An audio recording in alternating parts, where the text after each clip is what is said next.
On to our second sentence, and that is the swan dive was far short of perfect. This is the transcription that we received. Immediately we can see that this is they swan, which is not correct, right? Because the speaker is not saying that. Let's see. It's basically a schwa, right? And the beginning of this, there is a voicing, so we cannot say this is a voiceless interdental. S is regular.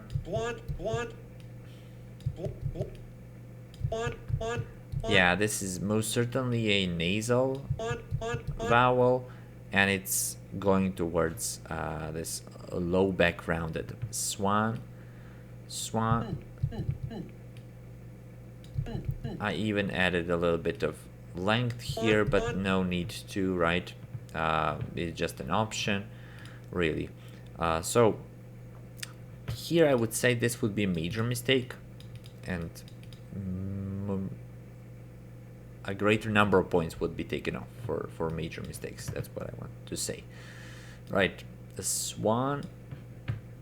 Okay, the swan dive. The rest is excellent, you can see, except for maybe nasalization here, which is necessary. So please nasalize when preceding the N. Dive is excellent. You can maybe make it even voiceless, and with this diacritic, so I went too far maybe here. I just wanted to show that there are certain options, but do not overuse the diacritics if there is no need to. So dive. There is a little bit of aspiration here. It might be because of just the way of producing this sound or this word, but it's general. In general, you could just say dive without anything, and it would be good. There is a little bit of voicing here. You can see voicing bars over there, and that's why we cannot maybe say it's voiceless, but okay, I just was playing around with it. All right, now this one is a tricky one. I would say a schwa is an acceptable option, and I would accept schwa as well.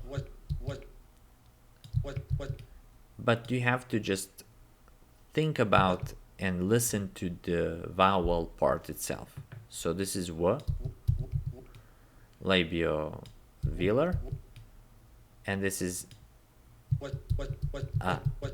wedge, and of course voiceless z, right?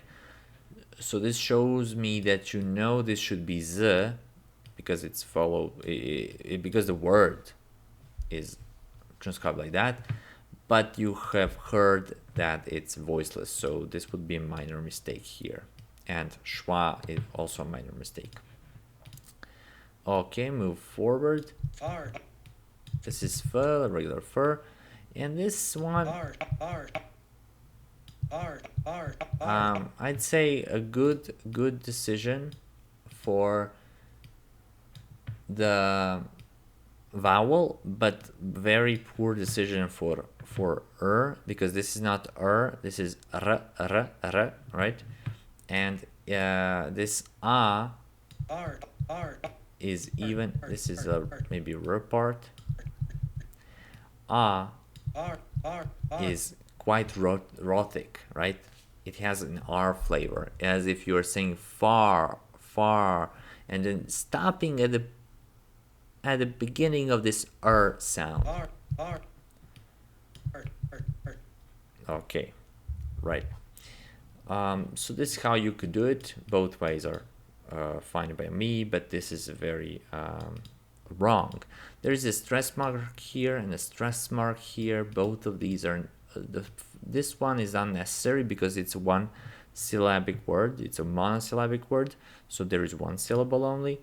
And this, and here as well, this is totally wrong, so this would be a major mistake. You cannot place it here.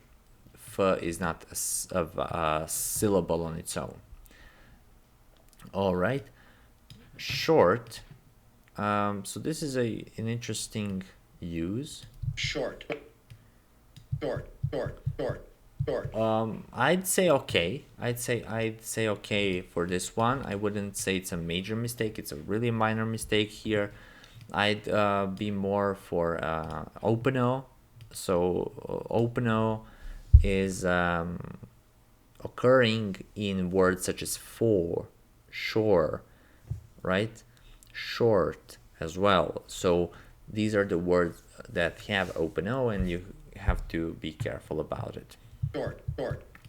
But Short. there is a little bit of flavor of right? Opening your jaw even further. So I would say good choice, right? This one was a good choice.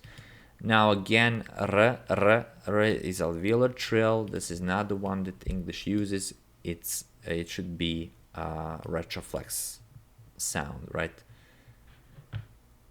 Okay, like retroflex liquid here. Then we have t, which is just regular t, no really any aspiration. And finally, of perfect. Of perfect. Yeah. So this is a wedge part. And this is a voiceless v, right? So this should be a voiceless v rather than f, because you're showing me that you know that of is usually transcribed with v, but now because the speaker is having it as voiceless, you are using this diacritic. So that's why this difference is important. You're showing me that you know that the v should be here, but it's voiceless, right? Not an f. So I think this would be a major mistake, right? Perfect. Perfect. Good choice. Good choice. Okay, we'll talk about this one. As I said, this would be a minor mistake, but please use retroflex R like we taught you to do. Right. This cannot be a syllable. First of all, there is no syllabic diacritic. Secondly, there are no syllabic sounds. In English, usually syllabic sounds are n, l, m, and right? So none of these sounds is quite syllabic, so we have to have some kind of vowel in between. Now, for this one, for this I or cap I, perfect. I would have to say, please listen to it. Remove this. And try to say whether there is a vowel in there. I don't think so. I don't think that there is a vowel at all. It couldn't have snicked in or snuck in. I don't know. Some of the two. But it could not be there. It's a r. It's a right. It's a syllabic r, right? Retroflex one. Okay, and we have a here.